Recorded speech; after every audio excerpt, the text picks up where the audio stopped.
नमस्कार दोस्तों, मैं अमित कुमार ओम एस्ट्रो इन्फो में आपका स्वागत करता हूँ। और आज मैं आपको ज्येष्ठ माह की शुक्ल पक्ष एकादशी, जिसे निर्जला एकादशी कहा जाता है, जिसे भीम एकादशी भी कहा जाता है, उसके बारे में थोड़ी जानकारी दूंगा। पहले सर्वप्रथम हम ये जानेंगे कि इसे भीम एकादशी क्यों कहा जाता है।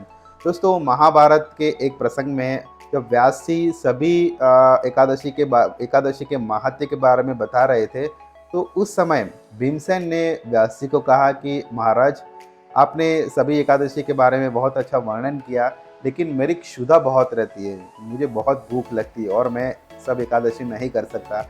आप कोई एक ऐसा उपाय बताएं जिसके चलते मुझे ये सभी एकादशी का पुण्य फल प्राप्त हो।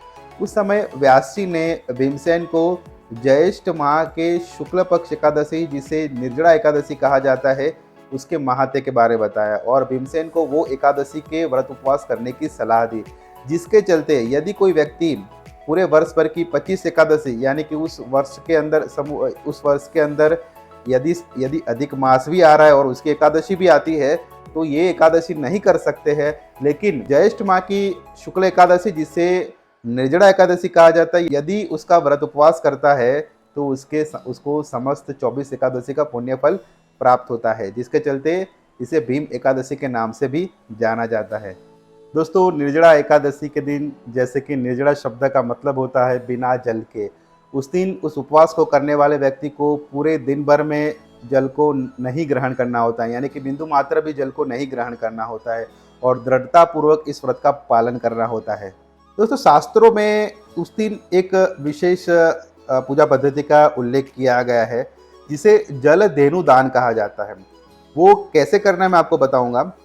उस दिन आपको प्रातः के समय सोना, चांदी या फिर तांबा, पीतल या फिर मिट्टी के बर्तन के ऊपर, जिसके ऊपर गौमुख अंकित किया हो, वैसे पात्र में शुद्ध जल को भर देना है।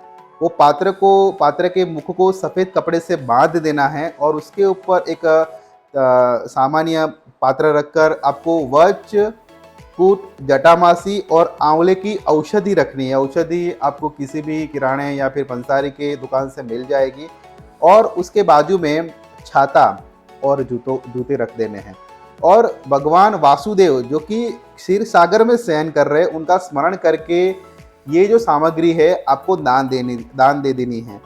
ज्येष्ठ माह में जैसे ग्रीष्म ऋतु होती है, यानी कि गर्मियों की ऋतु होती है, और उस समय सूर्यनारायण का प्रकोप बहुत अधिक मात्रा में होता है। तो शास्त्रों के अनुसार वैशाख माह एवं ज्येष्ठ माह में छाते एवं जूतों के दान की विशेष महिमा कही गई है। तो ये पूरी सामग्री, जैसे कि औषधि, जो पात्र में संग्रहित किया जल और छाता, जूतों का दान आपको किसी सुपात्र को कर देना है।